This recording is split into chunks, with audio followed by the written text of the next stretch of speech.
প্রিয় শিক্ষার্থীবৃন্দ, তোমাদের জন্য আরেকটি অনেক অনেক ইম্পর্টেন্ট অঙ্ক নিয়ে হাজির হলাম। এই অঙ্কটা কিন্তু প্রচুর ইম্পর্টেন্ট, মাস্ট বি, যে কোনো এক্সামে এই অঙ্কটা চলে আসার সম্ভাবনা 99%। ঠিক আছে, তো ভালো করে রাখো। তো আমাদের আজকের অঙ্কটা 20 নাম্বার অঙ্ক, আমাদের এক চলক বিশিষ্ট সমীকরণের 5.1 তো চলো শুরু করি অঙ্কটা একটু ভালো করে পড়ো। একটি বালিকা বিদ্যালয়ের একটি শ্রেণীকক্ষে প্রতি বেঞ্চে 6 জন করে ছাত্রী বসালে 2টি বেঞ্চ খালি থাকে। তাহলে আমরা একটু লিখে ফেলি, মনে করি আমাদের ওই রুমের বেঞ্চ সংখ্যা। তাহলে শ্রেণীকক্ষে আমরা লিখি শ্রেণীকক্ষে বেঞ্চের সংখ্যা। ঠিক আছে, বেঞ্চের সংখ্যা কতটি বলতো? xটি। ঠিক আছে, তুমি এখন প্রশ্ন মতেও করতে পারো, একটু বেসিকটা নিয়ে নাও। এখন দেখো, আমরা একটু শর্তটা দেখি। এখন প্রতি বেঞ্চে আমরা দেখি, প্রতি বেঞ্চে 6 জন করে বসলে 2টি বেঞ্চ খালি থাকে। ঠিক আছে, অতএব আমরা কি লিখতে পারি যে 6 জন করে, তাহলে 6 জন বসতিছে কয়টি বেঞ্চে? x বেঞ্চে, আর 2টি বেঞ্চ খালি থাকতেছে। তাহলে 6 × x - 2। দেখো, এই 2টা বেঞ্চে কিন্তু কেউ বসছেই না, তাহলে ওই 2টা বেঞ্চ কি হবে? মাইনাস হয়ে যাবে না? অবশ্যই কি হবে? মাইনাস হয়ে যাবে।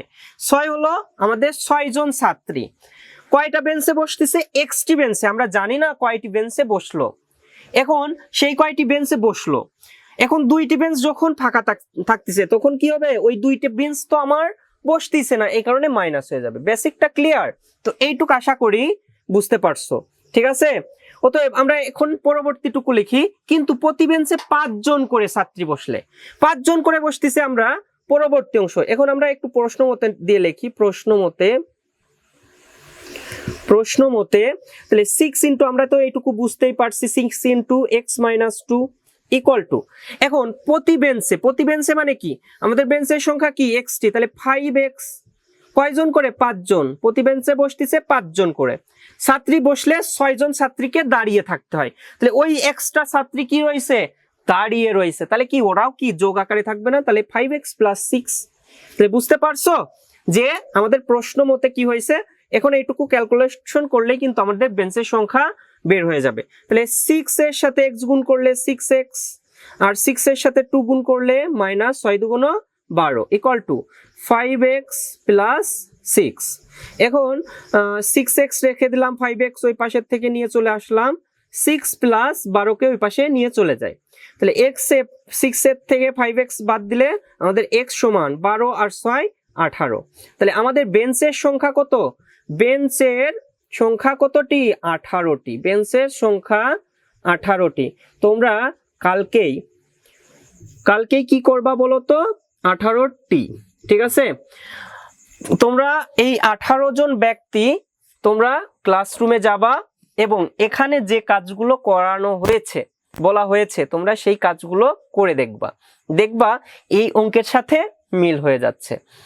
তো অঙ্কটা যদি ভালো লেগেই থাকে তো আমার চ্যানেলকে সাবস্ক্রাইব করে রাখো, এরকম নতুন অঙ্ক পাওয়ার জন্য।